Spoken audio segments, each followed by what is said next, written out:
ಇವತ್ತು ಶನಿವಾರ ವಿಡಿಯೋ ಆಗ್ತಾಯಿದ್ದೀನಿ ಅಂದರೆ ಗೊತ್ತಾಗಿರುತ್ತೆ, ನಿನ್ನೆ ಯಾವುದೋ ಒಂದು ಕನ್ನಡದ ಹೊಸ ಮೂವಿ ರಿಲೀಸ್ ಆಗಿರುತ್ತೆ, ನೋಡ್ಕೊಬಂದು ರಿವ್ಯೂ ಮಾಡ್ತಾಯಿದ್ದೀನಿ ಅಂತ.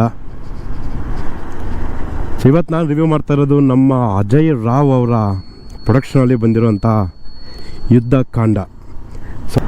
ಎಂಟರ್ಟೈನಿಂಗು, ಕಾಮಿಡಿ ಅವೆಲ್ಲ ಬಿಟ್ಟು ನಮ್ಮ ದೇಶದಲ್ಲಿ ನಡೀತಾ ಇರುವಂತಹ ಒಂದು ಫ್ಯಾಕ್ಟ್ನ ಇಟ್ಕೊಂಡು ಒಂದು ಮೂವಿ ಮಾಡಿದ್ದಾರೆ.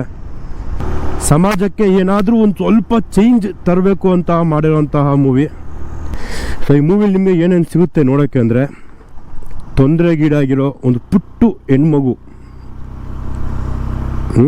ಅವರ ತಾಯಿಗೆ ಎಷ್ಟು ಆಕ್ರೋಶ ಇರುತ್ತೆ, ಮನಸ್ಥಿತಿ ಹೆಂಗಿರುತ್ತೆ ಅದನ್ನು ನೋಡ್ಬೋದು. ಜೊತೆಗೆ ನ್ಯಾಯ ಸಿಗಬೇಕು ಅಂತ ಹೋರಾಡೋ ಒಬ್ಬ ಲಾಯರು, ಅವನ ಮನಸ್ಥಿತಿ ಹೇಗಿರುತ್ತೆ, ಅವನು ಯಾವ ಥರ ಹೋರಾಡ್ತಾನೆ ಅದನ್ನು ನೀವು ನೋಡ್ಬೋದು.